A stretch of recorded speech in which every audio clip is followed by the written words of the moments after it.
ఆంధ్రప్రదేశ్ ప్రభుత్వం నూతన మద్యం విధానాన్ని ప్రవేశపెట్టి పేదల ఆదాయానికి గండి కొట్టేందుకు చేస్తున్న చర్యలు సరికాదని ఏపీ మహిళా సమైక్య ఆరోపించింది. విచ్చలవిడి మద్యం విక్రయాలతో యువత మత్తుతో మహిళలను వేధించడం పేటరేగిపోతుందని కర్నూలు జిల్లా ప్రధాన కార్యదర్శి శ్రవణ్ రెడ్డి తెలిపారు. కర్నూలు నగరంలోని కలెక్టర్ కార్యాలయం ముందు పెద్ద ఎత్తున మహిళలు నూతన మద్యం పాలసీకి వ్యతిరేకంగా ఆందోళన చేపట్టారు. మద్యం పాలసీ సవరించాలని, పెంచిన మద్యం దుకాణాలను వెంటనే తగ్గించాలని డిమాండ్ చేశారు.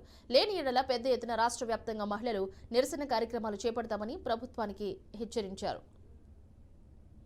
రాష్ట్ర పిలుపులో భాగంగా సంపూర్ణ మద్యం నిషేధాన్ని కోరుతూ ఈ నూతన మద్యం పాలసీకి వ్యతిరేకంగా మేము మహిళా సమైక్యగా పోరాటం చేస్తాం. గత ప్రభుత్వం 5 ఏళ్ల పాలనలో ఉండి మద్యపాన నిషేధిస్తామని చెప్పి అంచనా ఏమాత్రం చేయలేదు. కాబట్టి జనాలు బుద్ధి చెప్పి ఆ ప్రభుత్వాన్ని గద్దెదించినారు. కళ్ళబొల్లి మాటలు చెప్పినటువంటి టీడీపీ ప్రభుత్వం లేకొచ్చింది.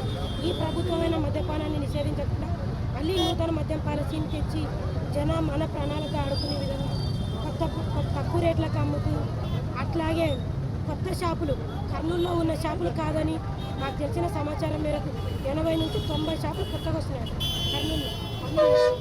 కాబట్టి ఈ షాపులన్నింటినీ తగ్గించి నూతన మద్యం పాలసీని సవరించి రద్దు చేయాలని